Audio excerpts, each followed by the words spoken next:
My son didn't even look me in the eye when he said it. He stood by the staircase, arms crossed like a stranger, while my suitcase leaned against the front door, the one I'd polished every Friday for 27 years. "Spencer, this is my home," I whispered.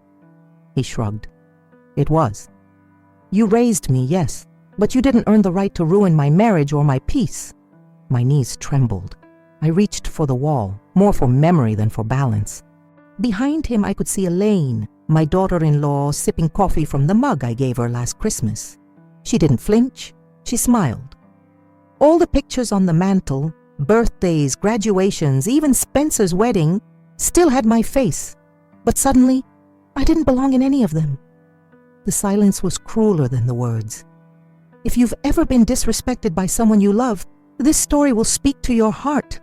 I turned the doorknob slowly, expecting him to stop me, to soften, but his silence only grew heavier. Outside, the wind felt like rejection. I didn't cry. Not yet. There would be time for that.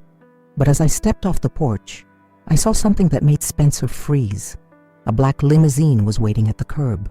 He blinked. "What the hell is that?" I didn't answer. I just kept walking. One step, then another, into the unknown. I didn't always have a driver waiting for me. That morning, I'd packed my suitcase quietly, folding my nightgown like I used to fold Spencer's when he was little. The same way I folded my anger, my disappointments, neatly, so no one could see the creases. I didn't tell anyone I was leaving. I just knew I couldn't stay. Not after the way Elaine started locking the medicine cabinet. Not after Spencer started forgetting to call me Mom. I had rented the car with the last of my savings. A ridiculous gesture, I know, but I needed to leave with my head high. I couldn't let them see me beg. As the limousine rolled down our street, I kept my eyes on the mirror. I saw Spencer watching, hand still on the door frame, unsure whether to call out or slam it shut forever. He didn't do either. Inside the car, I pressed my palm against the leather seat, just to feel something solid. My wedding ring, loose now, clinked gently against the door as I looked out. Funny, the things you notice when your world ends. I didn't cry, but I did whisper, just once. God, help me remember who I was before I became someone's burden. In my purse, I carried only two things that mattered: a worn photograph of Spencer as a baby, and the key to my sister's house in Vermont. That key felt cold in my hand, but it was real, and it was mine. The house was already spotless because I cleaned it the night before. I always did that when I felt unwanted, scrubbed, polished, folded. Maybe I thought that if the house sparkled, they'd see my worth reflected in the windows. Elaine had left her list on the fridge again. Grocery items underlined in pink, Martha's chores in faded pen. Not Mom's, never thank you. I stared at the list, wondering if she'd even notice I was gone before dinner. Upstairs, the guest room still smelled of lavender, the only room they let me call mine. It was Spencer's childhood room once. Now it had become a place to tuck me away, like a suitcase too heavy to carry. I touched the curtains one last time. I had sewn them when I moved in 5 years ago, after my husband died. Spencer had said, "Of course you'll stay with us. This is your home too." And I believed him. Until Elaine started sighing louder every time I entered a room. Until Spencer stopped correcting her when she said, "We need our space." In that last hour, I took nothing that wasn't mine, except one thing. On my way out, I slid Spencer's baby photo off the mantel, the one where he's grinning with frosting on his nose. I left all the frames of their perfect new life. But I took that one, the boy who used to kiss my cheek and say, "You're my whole world, Mama." I needed to remember that boy, not the man who just shut the door. The drive to Vermont took 5 hours. I didn't speak a word the entire way. It was dusk when we pulled up to Lillian's house, a small white cottage tucked between tall pines. The porch light was on, just like she promised in her letter. That light, it felt like a hand reaching through the dark. Lillian opened the door before I even knocked. "Martha," she whispered and held me like only a sister can. like time hadn't passed, like silence hadn't grown between us over the years. I hadn't seen her since Paul's funeral. Grief had built a wall between us then, but that night, she let me step over it without questions. I sat at her kitchen table, tracing the grain of the old wood, the way I used to trace Spencer's baby curls when he napped. Lillian poured tea, chamomile always, and handed me a soft blanket. She didn't ask what happened. She didn't need to. "I'm tired," I said. My voice cracked. "I don't want to be anyone's weight anymore." "You're not," she said gently, as if saying it aloud could rewrite the last 5 years. In the guest room, I placed Spencer's photo on the nightstand. It looked out of place next to Lillian's daffodils and country decor, but I couldn't sleep without it. I curled beneath the quilt and stared at the ceiling. In that quiet moment, I realized something. I had been holding my breath for years. That night, I finally exhaled. The smell of bacon woke me, a scent I hadn't enjoyed in years. Elaine didn't allow it in the house. She said it clung to the curtains.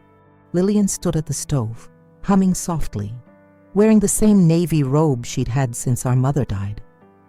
I watched her in silence, letting the warmth of the kitchen soak into me. "You still like your eggs soft?" she asked without turning. I nodded. My voice hadn't found its way back yet. When she set the plate in front of me, I stared at it like it was too much, as if kindness had become a luxury I couldn't afford. I picked up my fork and whispered, "Do you ever feel like you raised them wrong?" Lillian sat across from me, her hands wrapped around her mug. "No," she said, "but I do feel like the world changed, and we didn't. That hurt more than I expected. We ate in silence, the kind that sits beside you like an old friend. Afterward, I helped her wash the dishes. My hands shook slightly when I dried the plates, not from age, from years of doing everything quietly, carefully, trying not to be a bother. When I finished, I wiped the counter 3 times out of habit. "You don't have to prove anything here, Martha," Lillian said gently. I looked down at the dish towel and managed a small smile. I didn't tell her that proving my worth had become the only way I knew how to exist. Later that morning, after Lillian went to tend her garden, I found the courage to open my suitcase. Inside were neatly folded clothes, and beneath them an envelope I hadn't planned to take. It was addressed in my husband's handwriting. "For Martha, in case you ever forget who you are." My breath caught. Paul had written it the year before he died. I remembered him slipping it into the top drawer of his desk, saying, "For someday." I never opened it. I wasn't ready to face someday, until now. The paper had yellowed, the ink slightly faded. "My darling, if you're reading this, it means the house feels too quiet. I need you to remember that your kindness was never weakness. You built a life from nothing but love, and that's a kind of wealth no one can steal. Don't let them make you small, Martha. You gave them everything. One day they'll see it. Until then, stand tall." The tears came silently. They weren't the loud sobs of grief, just quiet drops that landed on the words he'd written for the version of me I had lost. I folded the letter back, pressed it to my heart, and placed it on the nightstand beside Spencer's photograph. For the first time in years, I felt Paul's voice beside me, not in memory, but in strength, and I whispered back, "I'll try." The guest bathroom had one of those old oval mirrors with the bronze frame, the kind that doesn't lie. I hadn't really looked at myself in years, not like this. There I stood in Lillian's soft light, wearing a housecoat and holding a comb. My hair was thinner, my shoulders sloped. My face had lines that hadn't been there when Paul was alive. But the eyes still held fire. I touched my cheek gently, the way I used to touch Spencer's when he had fevers. And for a moment I remembered being young, not just in body, but in belief. Back when I thought love was a guarantee, I leaned closer and whispered, "You're still here." The woman in the mirror didn't flinch. Downstairs I could hear the birds outside Lillian's kitchen window, the soft clang of a watering can, the distant hum of peace. I didn't want revenge. Not really. What I wanted was to be remembered for who I truly was. Not the burden, not the extra room, not the afterthought. A mother, a wife, a woman who once danced barefoot on the back porch with a toddler in her arms and hope in her heart. That morning I decided something simple, almost fragile. I wouldn't chase their approval anymore. I would build a life from what I had left. And if that meant starting with nothing but a mirror and a letter, then that would be enough. A week passed, then another. Lillian and I found rhythm in small things. Morning tea, walks by the lake, quiet evenings with old records. It was the first time in years I wasn't measuring my worth by completed tasks or forced smiles. Then on October 9th, I woke to the sound of rain tapping the window. My birthday, 68. No one called, no text, no card, not even a message from Spencer. He used to make a big deal out of it as a child. Breakfast in bed, drawings with crooked hearts. Once, he made me a necklace out of macaroni. Now? Silence. I didn't tell Lillian what day it was. I didn't want the pity. I baked a lemon cake just to keep my hands busy. The scent filled the house, like memory. After dinner, I lit a single candle on the cake. Lillian raised an eyebrow. "What's the occasion?" I smiled gently. Just felt like celebrating something. We ate in the glow of a small flame. Later that night, I sat by the fire, holding Spencer's baby photo in one hand, Paul's letter in the other. They had forgotten me, but I hadn't forgotten who I was. Still, that night I allowed myself one indulgence. I imagined Spencer opening his phone, seeing the date, and feeling something, even if it was just a flicker of guilt. I whispered, "Happy birthday, Martha," and let the tears fall. Not from weakness, but because I finally knew the difference. 2 days after my birthday, I walked into the small town market to pick up flour and apples for a pie. It was the kind of place where the bell above the door still chimed, where the cashier knew your name or wanted to. I wasn't used to that anymore. I kept my head down, gripping the handle of the basket like it might float away. Near the produce section, a woman stopped beside me. Her hair was silver like mine, pulled into a braid. She glanced at me, then smiled. "First time I've seen you here," she said. "You visiting?" I hesitated. "Something like that." She nodded, not pressing. "I'm Ruth. I run the flower shop across the street." "Martha," I said, surprised by how unfamiliar my own name sounded when spoken kindly. As we picked apples side by side, she said something so simple it knocked the air from my chest. "You've got a calm way about you. Like someone who's weathered storms and still plants flowers." I couldn't speak, just nodded. She patted my arm gently and moved on. I stood there, alone between bins of apples, feeling more seen in that moment than I had in years under Spencer's roof. Later, as I walked back to Lillian's house, the leaves crunching beneath my shoes, I thought of Ruth's words again. A woman who still plants flowers, even after the storm. Maybe I wasn't done blooming after all. That Sunday, I sat by the kitchen window with the phone beside me. Old habit. Every Sunday for the past 5 years, I waited for Spencer to call. He wasn't consistent, but sometimes he remembered, especially after Elaine nudged him. His voice would come through the receiver, all clipped and distant like obligation wrapped in static. But I clung to those calls. I would ask about the kids, even though they rarely spoke to me. And he'd mumble something about soccer or school. Then, without fail, he'd say, "Okay, gotta go."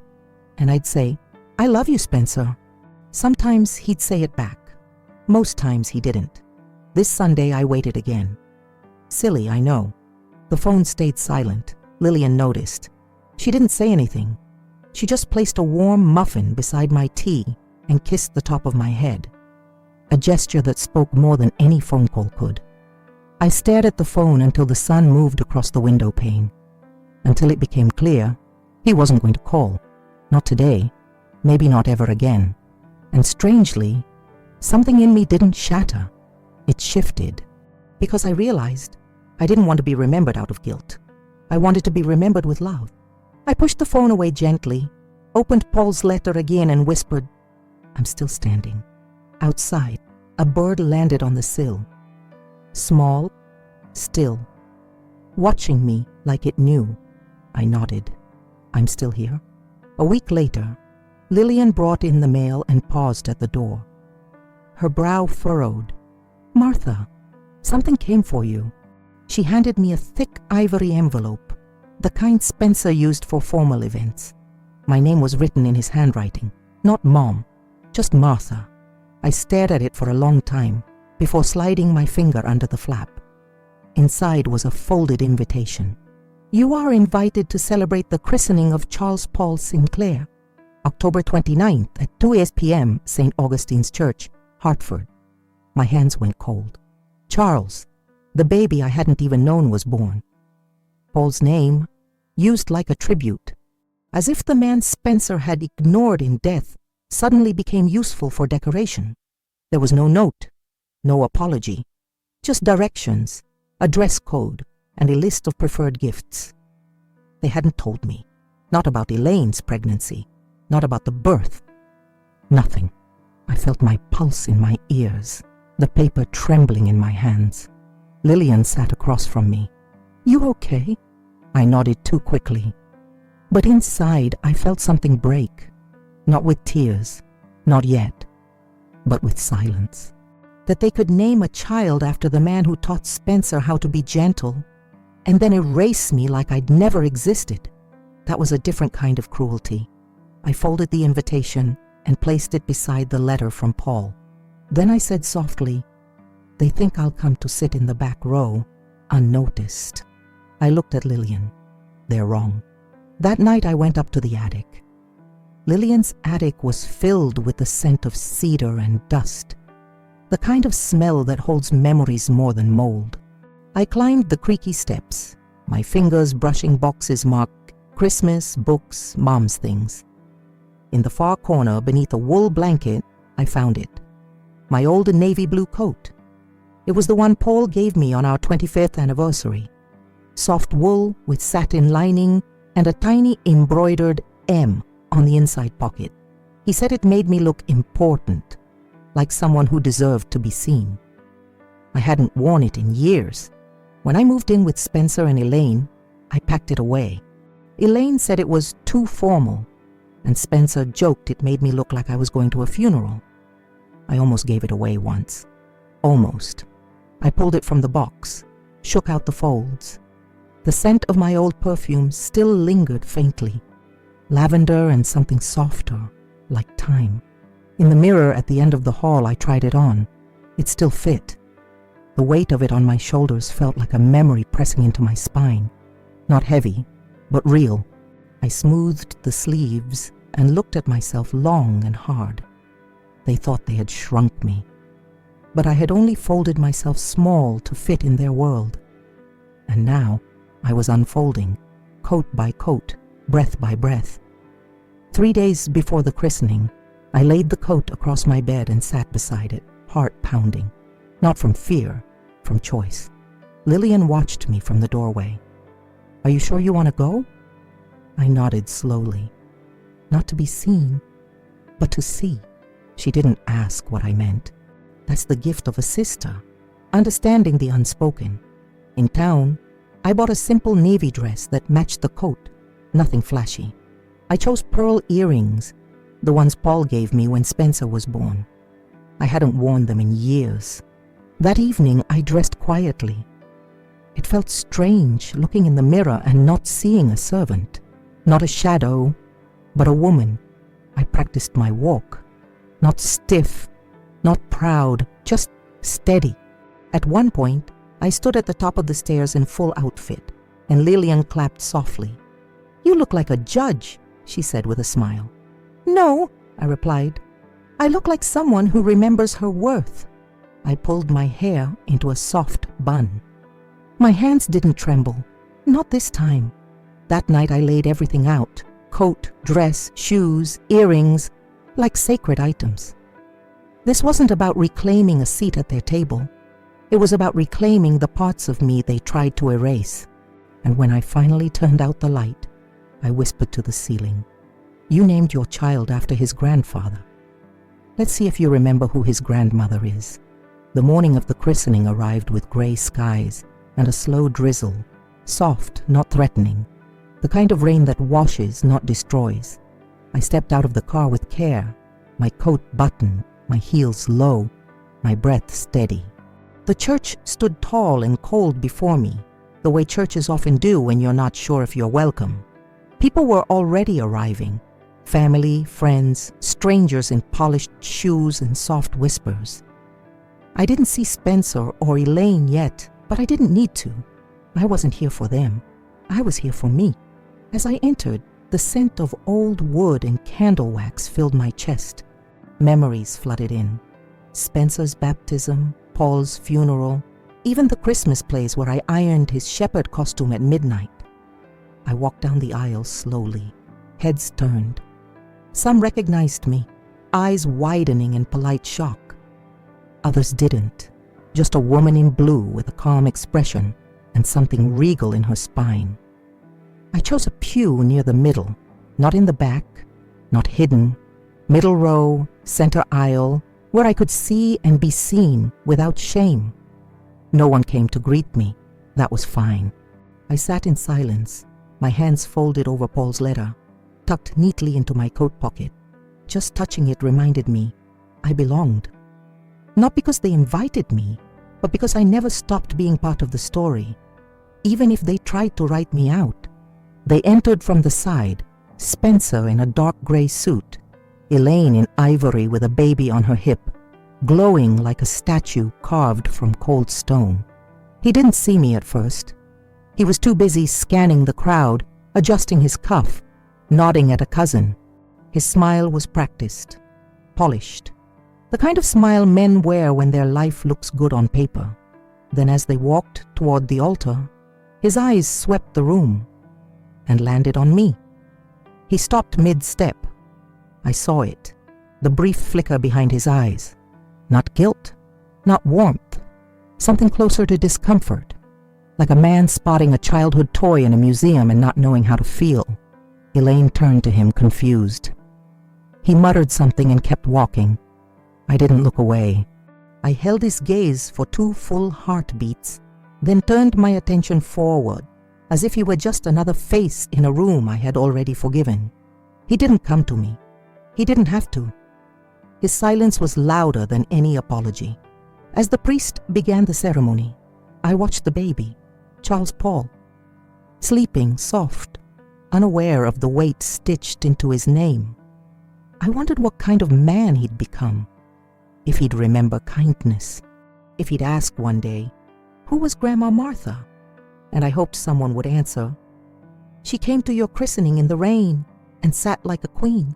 Halfway through the ceremony, as the priest spoke of blessings and legacy, I felt a pair of eyes on me, not Spencer's, Elaine's.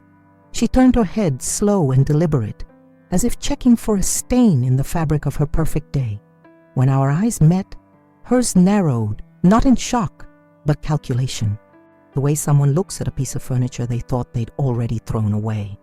Her lips didn't move, but her expression said everything. "What are you doing here?"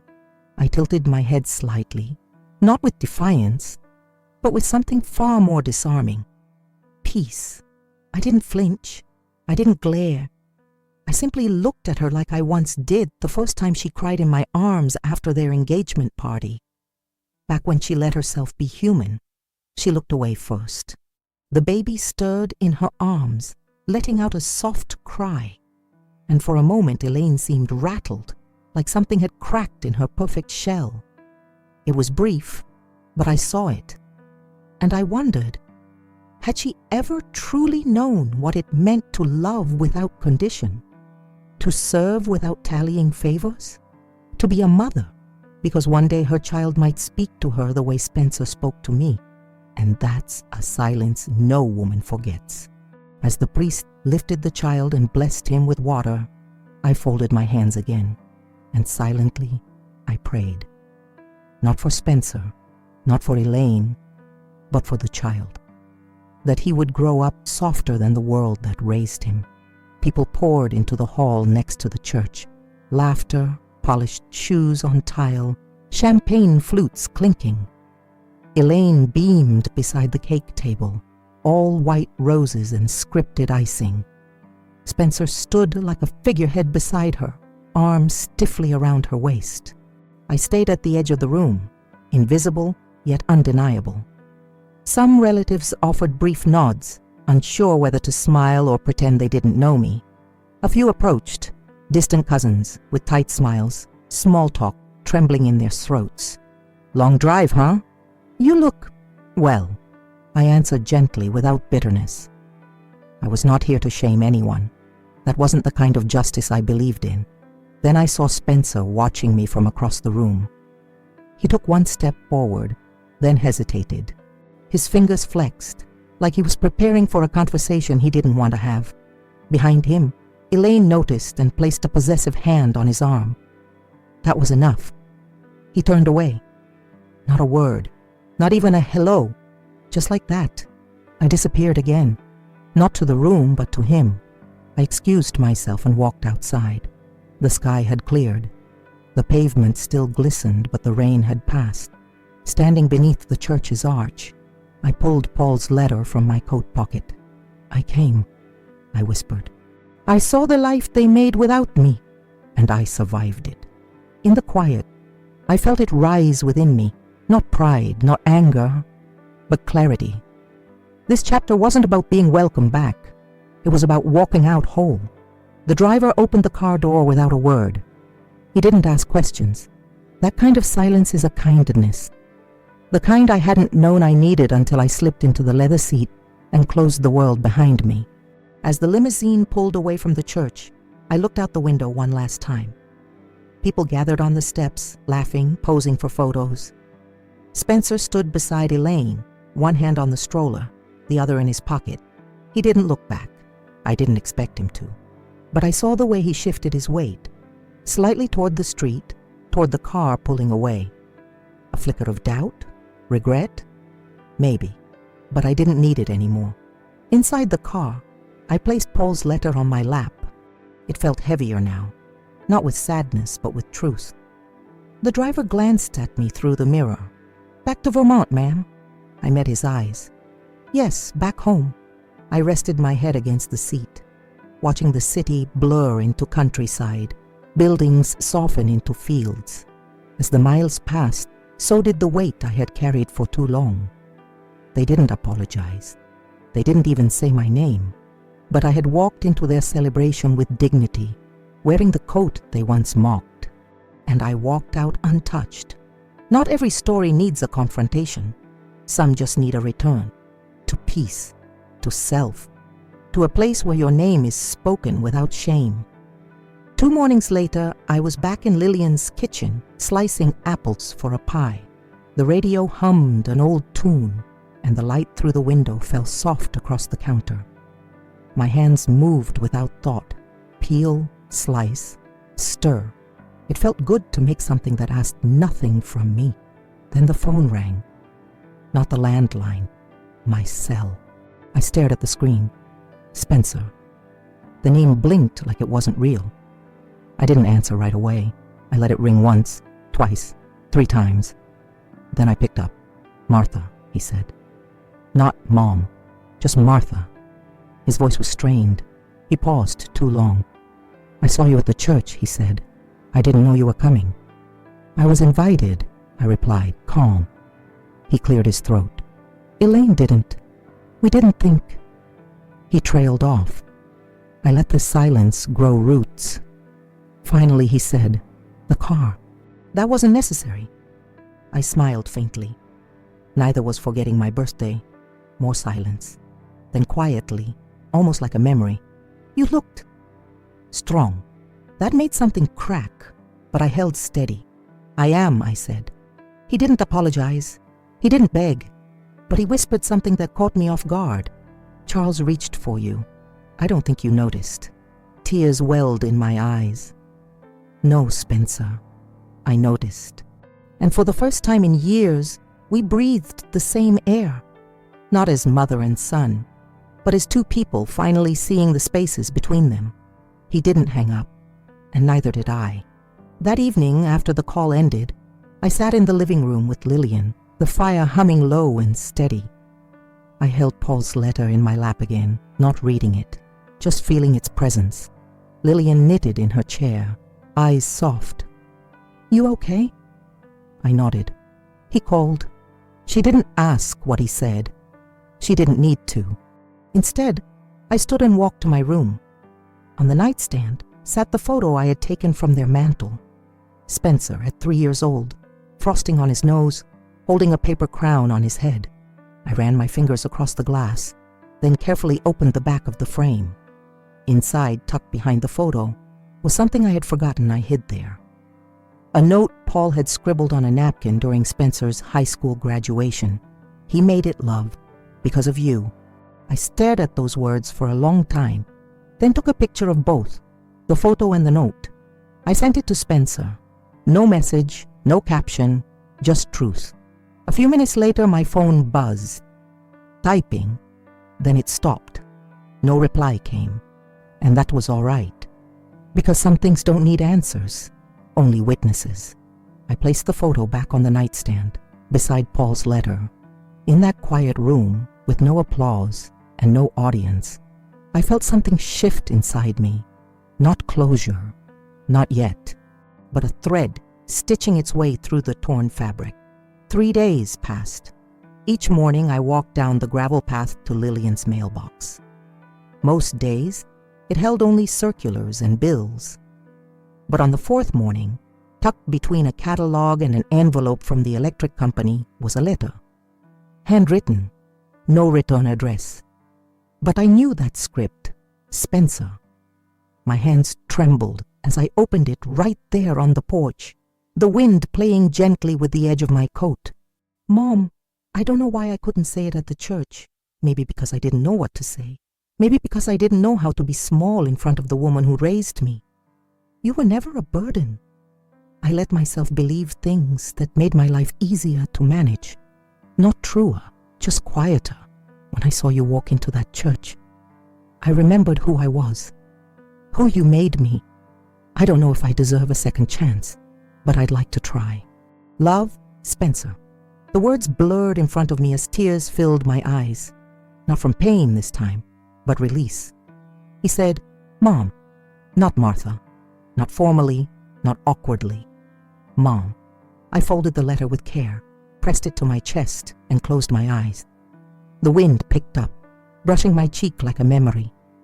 Maybe people don't change overnight, but sometimes a letter in a mailbox can stitch a torn bond back together, word by word. When I came back inside, letter still warm in my hand, Lillian was by the sink washing a single teacup. She turned when she saw my face, tilting her head the way she used to when we were girls, and I came home with scraped knees. I didn't speak right away. I just held up the letter. She dried her hands slowly, walked over, and placed her palm over mine. She didn't ask what it said. Didn't need to. She looked at my eyes instead, and smiled the kind of smile that comes from knowing what it's like to hope for too long. "About time," she whispered. We sat at the table, the letter between us like a guest. The pie from yesterday sat half-eaten, the scent of cinnamon and apples wrapping around the moment like a warm shawl. "You going back?" she asked gently. I shook my head. "Not yet." She nodded. "Good." We didn't talk about forgiveness. We didn't talk about wounds. We just shared a quiet that tasted like healing. I didn't think he'd say anything, I admitted. Lillian poured tea. They never do, until you stop waiting. And that struck something in me. I had stopped waiting, and in that space, the space where expectation used to live, came something better. Truth. Not the loud, dramatic kind, but the kind that arrives in the mail, in a single word written with trembling hands. Mom. A week later, another envelope came. Smaller this time, lined with soft cream. No handwriting, just a printed return address from Spencer's home. Inside was a photograph. Charles Paul Sinclair, swaddled in blue. Eyes closed, mouth curved in the hint of a smile. as if he knew a secret.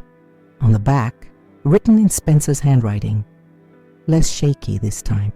He looks like Dad when he sleeps. Thought you should have this. S. No dear Mom, no apology, but something deeper, a thread handed across distance. I held the photo for a long time. The baby's cheek was soft in the image, round and full, like Spencer's had been at that age.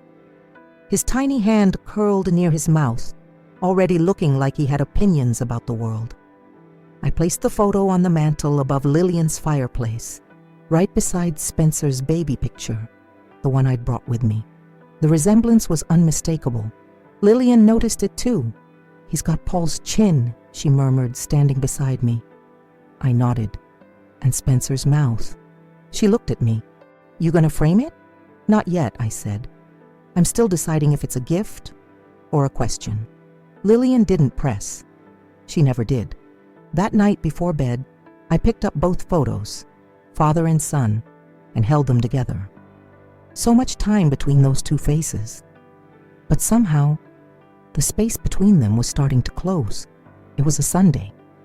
The kind that starts slow, with buttered toast, a newspaper folded neatly, and the soft clink of teaspoons against china. Lillian was pruning roses by the porch. I was finishing my tea when my phone rang. Spencer, again. I answered without hesitation. Hi, Mom. Not Martha, not formal, just Mom. I let the word sit in the air a moment before I answered. Hi, Spencer. His voice was softer than I remembered, not weak, but stripped of the tight control he always wore. I wanted to hear your voice. I said nothing, just listened. He cleared his throat. Charles smiled yesterday. Elaine says he recognizes music. I played one of Dad's old records, the jazz one. I smiled gently. Your father would have loved that. A pause. Mom, would you like to meet him properly? That stopped me. Spencer had never asked a question like that. It wasn't an invitation out of obligation. It wasn't even dressed in apology. It was a door. I would, I said calmly, but not as a visitor. Silence. Then, I understand. Another pause. Then his voice cracked just a little. I want to do better. I closed my eyes, let the warmth of those words move through me like sunlight through lace. Then start here, I said. Start by remembering who raised you. I'm trying, Mom, I really am. And this time, when he said, I love you, it didn't sound like a habit. It sounded like hope. A few days later, another envelope arrived. Lillian handed it to me with a curious brow. This one wasn't ivory or delicate. It was thick, plain, manila, practical. But the handwriting on the front was unmistakably Spencer's. Inside was a drawing. Crayons, red, yellow, blue, scribbled stars and something that looked like a flower with too many petals. In the corner, a wobbly heart, and in shaky, childlike letters, to Grandma. My breath caught. There was a note, too, paper clipped to the corner. Spencer's handwriting this time, simpler, less rehearsed. He doesn't know what he's drawing yet, but he asked for Grandma. I told him you like flowers. I'm learning, Mom. I really am. It wasn't grand. It wasn't a gift card or a bouquet or an apology wrapped in ribbon. It was better, because it meant he was paying attention, not just to me, but to his son, to what it meant to pass something good forward. I pinned the drawing to the fridge beside Lillian's recipes and coupons. It didn't match, but it mattered. Lillian saw it later, smiled, and said, Well, look at that. You're back on the fridge. I laughed. Really laughed. For the first time in a long while. And I whispered, mostly to myself, maybe I was never off it. Maybe I had just stepped away long enough for them to notice the space I left behind. That evening, as the wind rustled through the pines, I found myself drawn to Lillian's attic again. The air was cooler now, autumn settling into the bones of the house like a memory too old to shake. I climbed the steps slowly, flashlight in hand, There, in one of my boxes, beneath old cookbooks and a rusted music box, was something I hadn't touched in years. Spencer's baby blanket, soft, faded yellow, with tiny ducks stitched along the edge. I had sewn it myself when I was barely 30, sitting on the floor of our old apartment while Paul hummed along to jazz in the background. I lifted it to my face, inhaled the faintest trace of baby powder and time, and I wept. Not loud, not from sorrow, but from something deeper, a tenderness I had buried beneath years of being strong. That blanket had once wrapped a child who called me his world, who clung to me when the thunder frightened him, who fell asleep with his cheek pressed to my shoulder. Now, that same child was trying, in his own awkward, stumbling way, to find his way back to me. I folded the blanket gently, as if it were sacred. Then I carried it downstairs. When Lillian saw it, she said nothing, just touched my arm and nodded. Later, I placed it in a box with a note. For Charles, made for his father, saved by his grandmother. It was time to give something back. Not out of pain, but out of love. It was a Saturday morning, sky streaked with gold, air crisp with the promise of October's end. Lillian had gone into town, and I was folding laundry when I heard it, a knock at the front door. Not hurried, not demanding, just present. I opened it slowly, and there he was, Spencer, holding Charles. No fanfare, no rehearsed speech, just a son holding his child like he was afraid to drop both. He looked tired, different, real. "Hi," he said, almost boyish. "Hi," I replied, voice steady. "I didn't want to call, I just wanted to come." He shifted awkwardly. "He's been fussy all morning. Elaine needed a break." I stepped aside, and he entered like a man who wasn't sure if he was welcome, like someone who knew he'd left something behind and wasn't sure if it was still his to claim. He glanced around the living room. "It smells like Sunday pancakes." I smiled softly. "That's Lillian. She never gave up flavor for health." He chuckled, and for a second he was 5 again, standing on a chair flipping pancakes with Paul. Charles squirmed, and I reached out without asking. Spencer hesitated, then handed him to me. He fit in my arms like Spencer once had, soft, warm, trusting. Spencer watched in silence. "He doesn't cry with you," he said. "No," I said, rocking gently. "Babies know who's safe." He nodded, eyes glassy. And in that stillness, a door that had been closed for years finally opened. We sat at the kitchen table, just the two of us. Charles slept in the crook of my arm, his breath soft and rhythmic. The sunlight spilled through the lace curtains, casting dappled shadows across the wood grain. Spencer watched me, hands folded, elbows off the table like Paul used to remind him. "I didn't expect you to look happy," he said. I raised an eyebrow. "You thought I'd be bitter?" He shrugged. "Maybe, after what I said, after what I didn't say." I didn't speak right away. I let him sit in the discomfort. Then I said, "I was, for a long time." He looked down at his hands. "But then I realized something," I continued. "You can't make someone see your worth by shrinking." His jaw tensed. "Elaine, she never—" "I'm not here to blame her," I interrupted. "She did what she knew. You did what you allowed." And I stayed because I forgot how to choose myself. Silence again. Spencer's voice softened.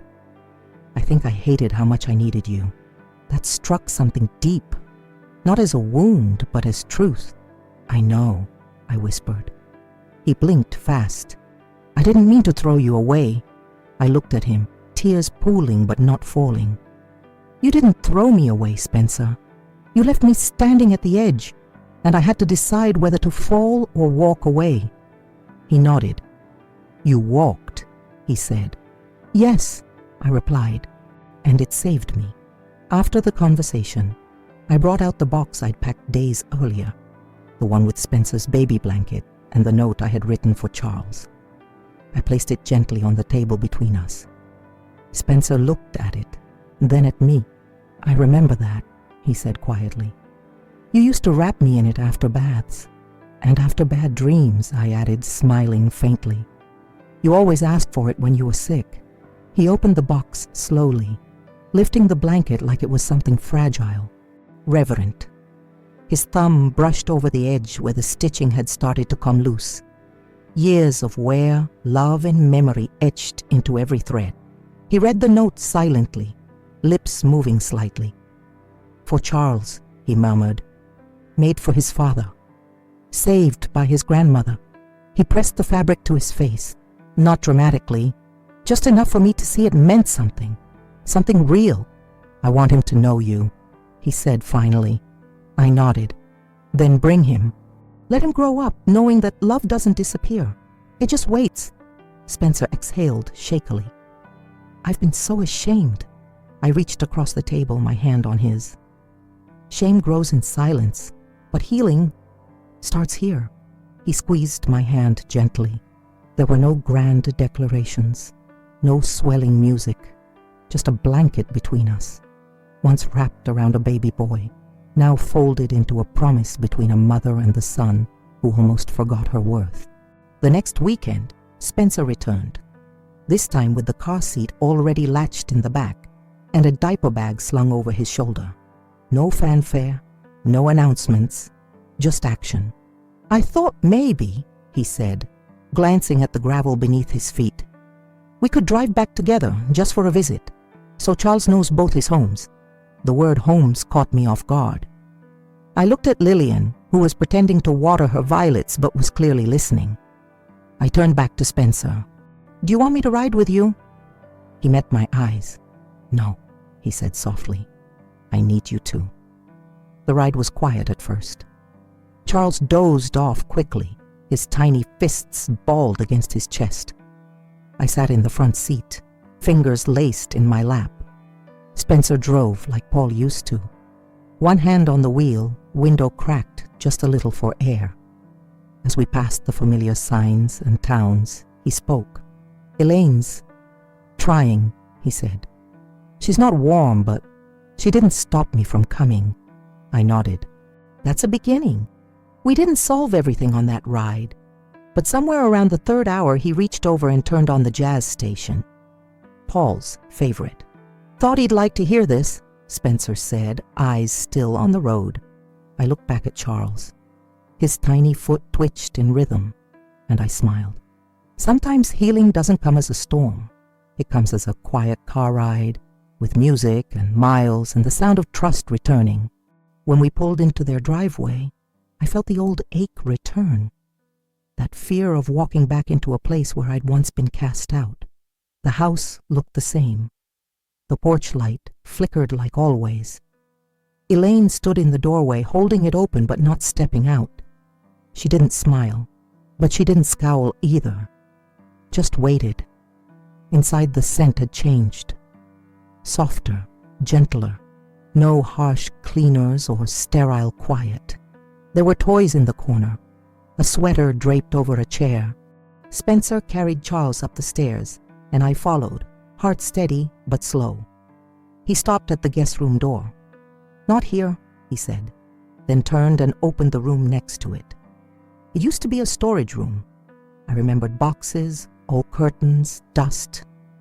Now it was clean, painted a soft blue, a rocking chair in the corner, a small dresser, a framed photo of Paul on the wall. "This is yours," Spencer said. I stepped inside. There was a vase of fresh tulips on the nightstand. A blanket folded at the foot of the bed.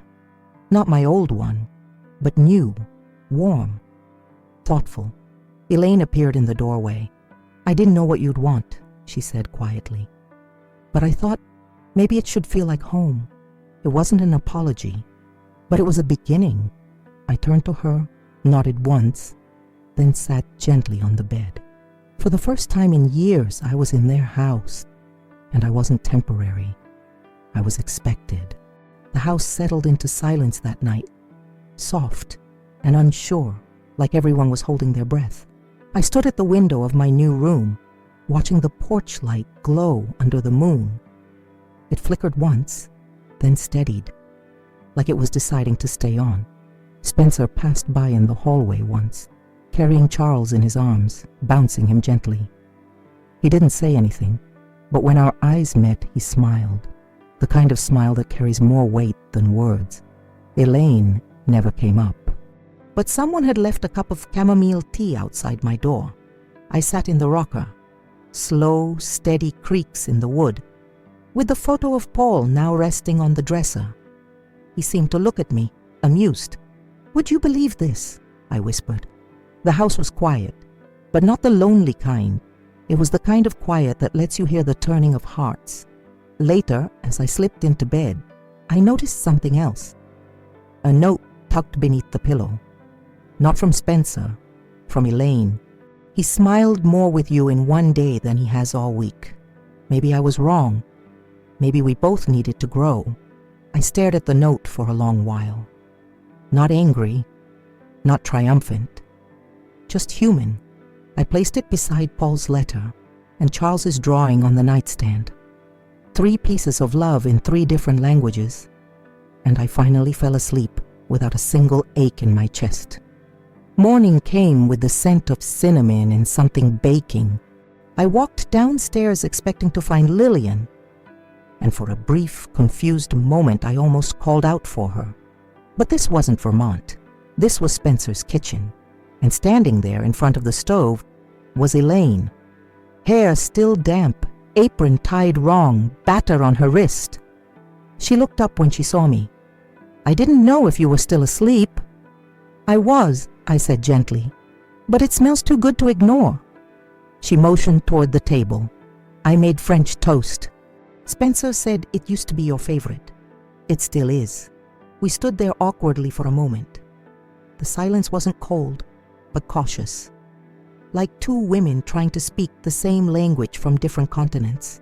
"I'm not good at this," she finally said, turning off the stove. "The mother-in-law thing, the forgiveness thing." I smiled softly. "Neither am I. The daughter-in-law thing." She looked surprised, then relieved. Charles babbled from his high chair as Spencer came down the stairs, his tie undone, eyes sleepy. He saw us, me setting plates, Elaine pouring coffee, and something in his face changed, like a weight he didn't know he was carrying had suddenly lifted. We ate in that warm, golden kitchen. No fights, no tension, just a family, imperfect, quiet, trying. As Charles reached for my hand, I looked at Spencer, and he whispered without anyone prompting him, "Welcome home, Mom." Later that afternoon, I stepped outside to breathe. The same porch where Spencer once stood, arms crossed, telling me to leave, now held a small chair with a cushion. A folded blanket draped over the arm. I sat slowly. From here I could see the street, the garden I once planted before Elaine tore it up, now replaced by new flowers, timid but alive, like someone had tried again. The front door creaked open behind me. Spencer stood in the threshold, just like that day, but this time, no tension in his jaw, no wall between us. He walked toward me and sat beside me without a word. We listened to the wind. Then he reached into his pocket and pulled out a small object, a key. "This was always yours," he said. "I should have never taken it away." He placed it in my palm, the old brass key to the house, the one I'd left on the counter the day I walked out. My fingers closed around it slowly. "I never wanted the house," I said. "I wanted the respect that should come with having built it." He looked down. "I know." The silence wrapped around us like a blanket. Then he said, "If you'll stay, I want Charles to grow up knowing your voice, your hands, your stories." I turned to him, my eyes steady. "I won't stay because I'm needed, Spencer." He nodded. "I want you to stay because you're loved." And for the first time, that door, the one that once closed so cruelly, felt open. A week passed. I hadn't unpacked completely. Not because I didn't feel welcome, but because something in me still needed time to believe that love could be steady. One evening, I came downstairs after putting Charles to sleep. The house was quiet, humming with comfort. Elaine was folding laundry on the couch, and Spencer sat at the dining table with papers spread out. He looked up when I entered. "Can I show you something?" I nodded. He slid a document toward me. Not legal, no signatures or fine print, just a list, titled, "What I Remember." My eyes scanned it slowly. "Your French toast after my nightmares, the song you sang every time I had a fever, the way you stayed awake during finals just in case I needed anything, that time you sold your necklace so I could go on the school trip, your hands, always moving, always giving." I swallowed hard. "You're writing a memoir," I joked softly. He smiled. "A memory. For Charles. For me. For all the things I forgot when I thought being a man meant pushing you away." My hand trembled slightly as I touched the paper. "You didn't have to do this." "I know," he said. "That's why it matters. It wasn't grand, but it was precise. And sometimes the deepest love is the one that catalogs the small things, the details no one saw, but that made a boy into a man." I tucked the list into Paul's letter. Side by side, father, son, and a mother's quiet legacy. It was a quiet church service, nothing like the christening weeks before. This one was smaller, just the regular congregation, fall wreaths on the doors, the scent of old hymnals in the air.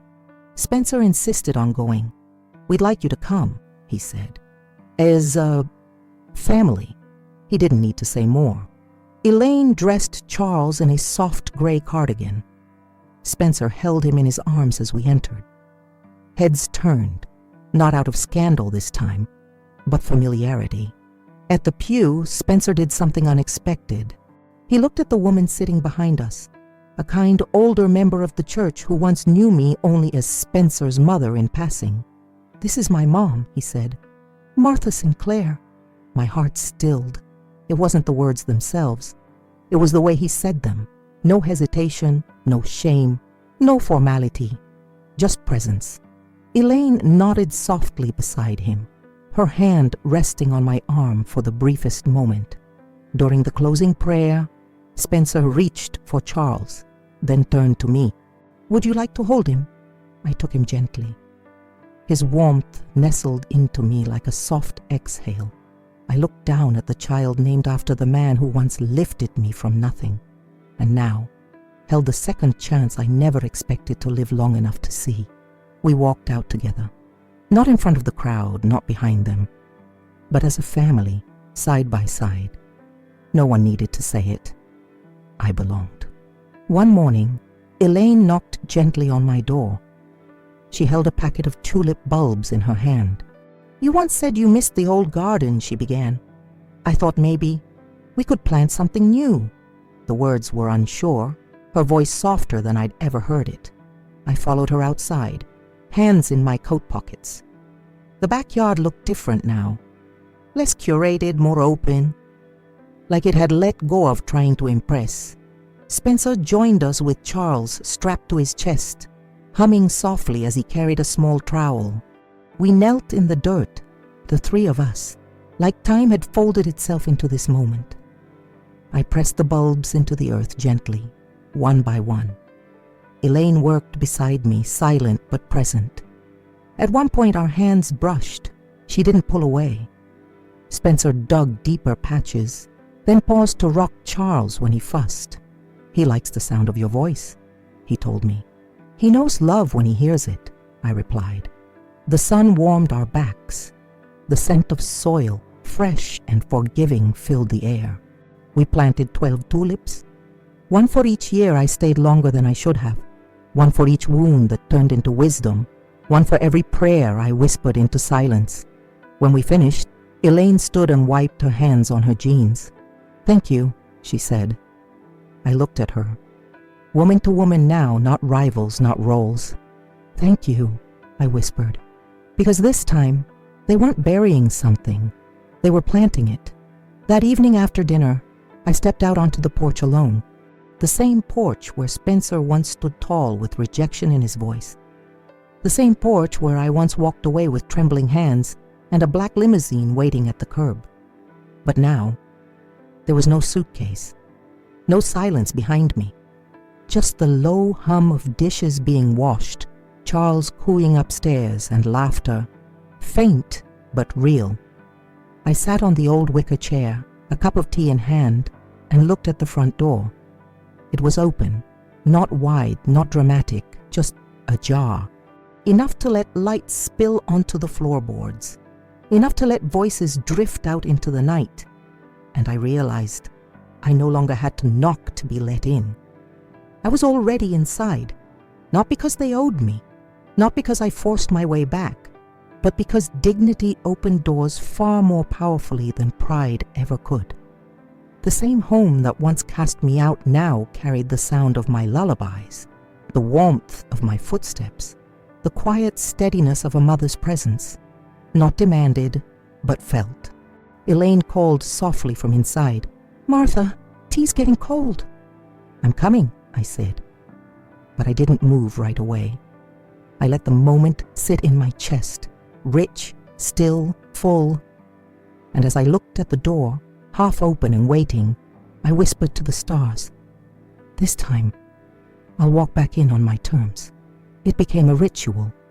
Each evening after Charles had gone to sleep, after the dishwasher had hummed its last cycle, I would sit by the window with a lamp glowing beside me, soft yellow light, Paul's letter on the table, Spencer's list of memories tucked into a drawer, and Charles's drawing, now framed, hanging just above the light switch. The house quieted earlier these days. Even Elaine moved with a kind of gentler rhythm, as if tension had uncoiled its grip on all of us. One evening, Spencer walked in with a blanket and draped it over my shoulders. "Cold?" "No," I whispered, just remembering. He didn't ask what. He knew. Then he glanced at the lamp and smiled faintly. "You always left one on, when I was out late." "Still do," I said. He sat across from me, neither of us needing to fill the silence. It was enough to just exist in it together. Outside, the garden was dark, but I knew the tulips were waiting. And inside, under the glow of that single lamp, was everything I had once begged for. Not riches, not apologies, not perfection. Just presence, recognition, peace. I reached for his hand across the table. He didn't flinch this time. "Thank you for leaving the light on," he said. I squeezed his fingers gently. "Always," I whispered, "because love doesn't fade when forgotten. It waits by the window, quietly, steadily, until someone finds their way home." Spring came quietly. One morning, I stepped into the backyard and froze. Not because something was wrong, but because something was right. The tulips had bloomed, all 12, sturdy stems, bright petals, reds, whites, yellows, rising out of the earth like a chorus of second chances. Elaine came out with Charles on her hip.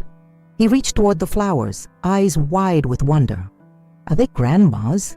he asked, still too young to say the words clearly, but clear enough for my heart to understand. Elaine looked at me. "They're ours," she said. "But yes, Grandma planted them." I knelt in the soil, touched one of the blossoms. It bowed gently beneath my fingers, not breaking, just bending. Resilient. Spencer came out moments later, coffee in hand. He didn't speak, just stood behind me with a quiet, steady presence. No speeches, no grand gestures, just a shared gaze over what we had rebuilt. Paul would have liked this. Not the flowers. He never had a green thumb. But the symbolism. Things once buried had grown. Forgiveness had roots, and love, real love, had finally bloomed again. I stood slowly brushing soil from my knees and turned to face them. My family. Charles giggled. Elaine smiled. Spencer nodded. And in that golden morning light, I breathed a truth I'd waited my whole life to say. I'm not a burden. I'm a blessing. Respect isn't inherited. It's earned day by day.